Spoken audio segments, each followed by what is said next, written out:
Stop it. Inspector অবাক হয়ে পিছনে তাকালো। শহরের কমিশনার সেখানে দাঁড়িয়েছিলেন। কিভাবে সাহস হলো তোমার?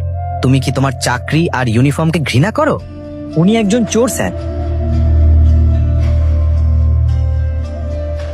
আমার এই ইন্সপেক্টরের কারণে আমি দুঃখিত। আপনি এখানে অনেক সমস্যার সম্মুখীন হয়েছেন। যা কিছু হয়েছে তার জন্য আমি ক্ষমা চাইছি স্যার। স্যার, উনি তো অকাজের জামাই। তার স্ত্রী আমাকে বলেছে ওকে মারতে। চোর?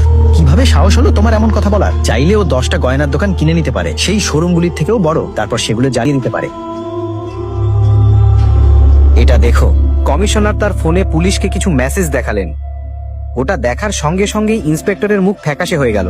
সে গৌতমের পায়ের কাছে পড়ে ক্ষমা চাইতে লাগলো। মাফ করে দিন, দয়া করে মাফ করে দিন। স্যার, আমি আপনাকে বাইরে পর্যন্ত পৌঁছে, শুধু সাবধান থাকবেন। আমার পরিচয় যেন কেউ না জানে, আমার স্ত্রীও না। জি। এই কথা বলেই গৌতম সেখান থেকে বেরিয়ে গেল। আসল সত্যিটা কি? কেন কমিশনার পর্যন্ত ওর সামনে মাথা নত করলো? একটা রহস্য প্রকাশ পেতে চলেছে যা আপনাকে চমকে দেবে। একটি গাড়ি এসে থামলো। একজন বয়স্ক লোক নামলেন এবং গৌতমের হাতে একটি বাক্স দিলেন। ওই বাক্সে কি ছিল আর গৌতমের আসল পরিচয় কি? সন্ধে নামতেই প্রাসাদে উৎসবের পরিবেশ ছড়িয়ে পড়ল। আর কেনই বা হবে না?